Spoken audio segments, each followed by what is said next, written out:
E em relação ao monitoramento, você falou de uma dificuldade, é um tema que eu gosto muito, né? Com certeza é uma das coisas que eu mais gosto de falar.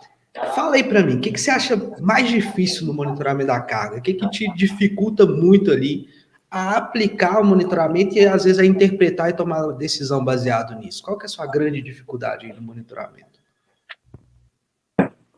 A minha grande dificuldade no início, as pessoas, principalmente da área fitness, elas erram muito na percepção subjetiva de esforço, a PSE. Então, eu planejava um treino que a PSE era 8, 9, e o aluno dava 5. E não tem, eu que eu percebi, não tem muita variedade de PSE, sempre dá 5, 6, 5, e o treino. Aí eu investi no Polar, para mensurar TRIMP, para não ficar só com um parâmetro somente, de carga interna.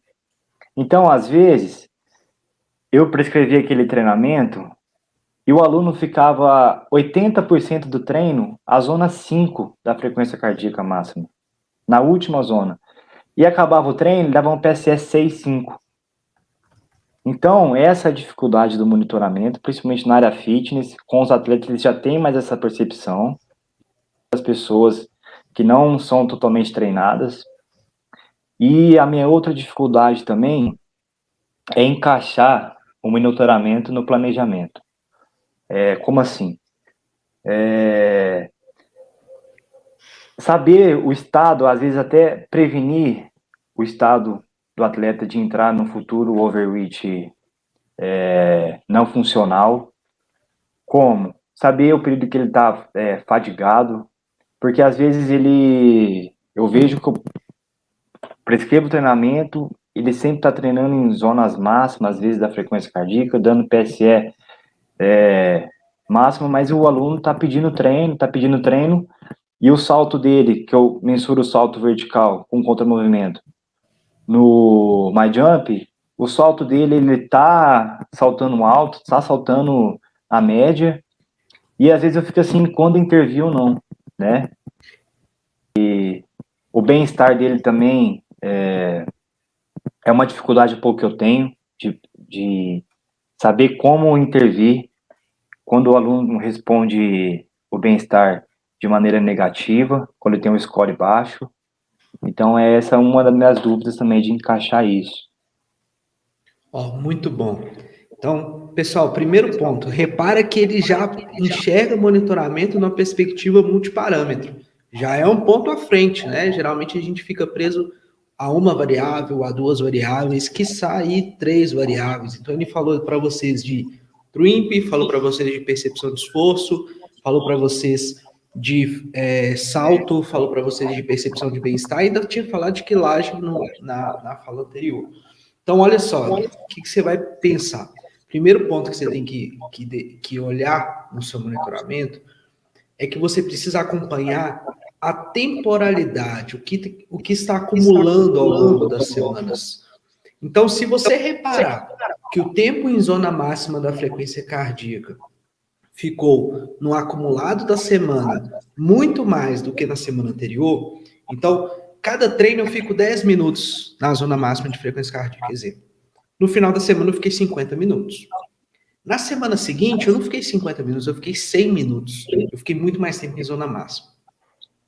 Se você olhar para o seu treino e você ver que você não mudou a carga de treino, a semana 1 é igual a semana 2, e você olhar para a percepção de esforço e perceber que o acumulado de percepção de esforço, controlado pela carga interna, né, PSE vezes duração, foi maior na semana 2 comparado à semana 1, isso é um indicativo de que existe um maior estresse psicofisiológico do ponto de vista de percepção e frequência cardíaca no acumulado das 2 semanas.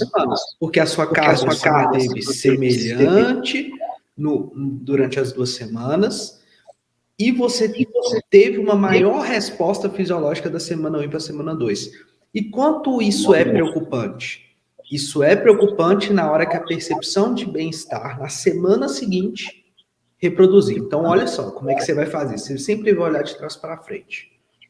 estou aqui no domingo, vou prescrever o treino do meu aluno da próxima semana.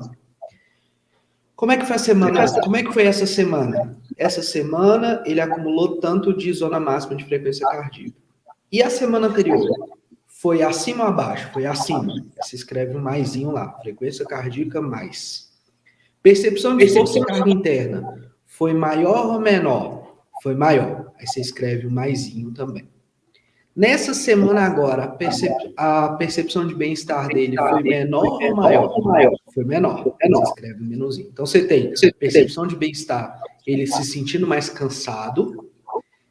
Resposta psicofisiológica, ele se sentindo fazendo mais esforço, são os dois mais. E aí você olha para a carga. Minha carga ficou igual? Igual. Aí você escreve um igual. Carga externa, carga interna e recuperação. O que você vai fazer? Se a primeira semana isso está acontecendo, você ainda vai tentar manter o seu planejamento. Se aumentar ou você manter a carga, você ainda vai seguir seu planejamento.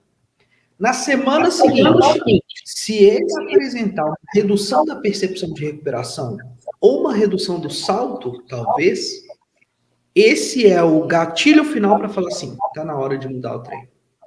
Então é isso que eu faço com vocês quando vocês estão treinando e eu estou acompanhando o monitoramento. Esse conjunto de mais e menos igual que eu citei aqui, dos parâmetros do monitoramento, tá ok. Então, mesmo dando a percepção baixa, não está na hora de mexer ainda. Posso deixar ele sentir um pouquinho mais cansado, porque isso também é um sinalizador para adaptação fisiológica. Então, a primeira sugestão que eu vou dar para você, pega uma folha de papel, quando você for para escrever, você vai anotar esse menos, mais, igual. Faz um teste 2 semanas e depois me fala se isso vai te ajudar a enxergar. Por quê? Porque você passa a olhar para o crônico, né? A gente não fica olhando só para o agudo. O que você acha? Ficou claro? Ficou. Achei bacana. É uma solução que eu vou colocar na prática agora. Valeu pela dica. E é algo que eu não tinha pensado, esse lado crônico, entendeu? Às vezes a gente quer ver só pro lado agudo da coisa e esquece que o aluno treinou, às vezes, 4 semanas atrás, 3 semanas atrás. Eu acho que o lado crônico é o que mais vai interferir, às vezes, no desempenho das capacidades do indivíduo. Porque o overreaching funcional, ele não acontece de uma hora para outra. O overreaching funcional, ele é um acumulado de semanas. Então, seu corpo começa a dar sinais cada vez mais intensos. Às vezes ele dá um pequeno sinal, aí na semana seguinte ele dá mais sinal. Então, é mais ou menos assim. Final da sexta-feira, você começou a sentir um cansaço na perna que você não estava sentindo. Foi pro final de semana, descansou, mas segunda-feira você já não começou naquela motivação que você começaria antes. Então, a fadiga na perna começou a te dar um pequeno sinal, mas aí você continua treinando. No meio da semana, você já não consegue manter a carga no supino, não tá legal, sua dor muscular tá muito maior do que antes, você já tá mais irritado, já tá começando a ficar mais nervoso, por isso a percepção de estar acompanhado, o humor e o estresse faz tanta diferença.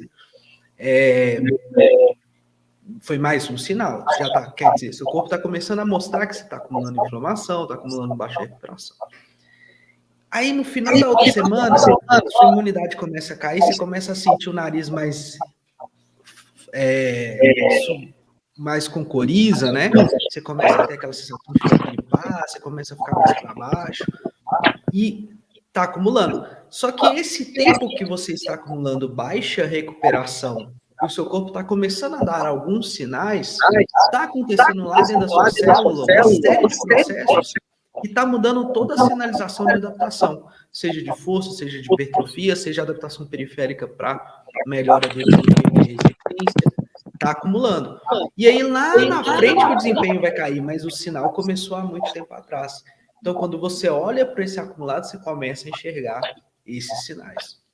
E isso, você só consegue adquirir essa experiência de basear o seu treino, seja em avaliação, seja em monitoramento da carga, quando você faz no dia a dia, quando você testa isso no dia a dia na prática.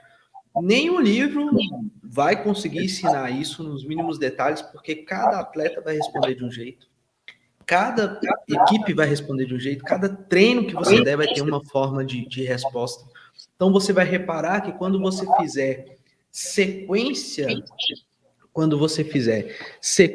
de cargas mudadas para potência anaeróbica, os atletas tenderão a responder em relação à fadiga muito mais rápido quando você fizer uma sequência de força máxima, quando você tem uma carga, entre aspas, mista ali, anaeróbica, aeróbica, né, um pouco menor, por causa dessa recuperação, por causa dessa questão mais alática durante o treino. Então, isso vai muito também na forma como você prescreve o treino. Então, tem que aplicar. Aplicando, aos poucos você vai pegando esse feeling do dia a dia.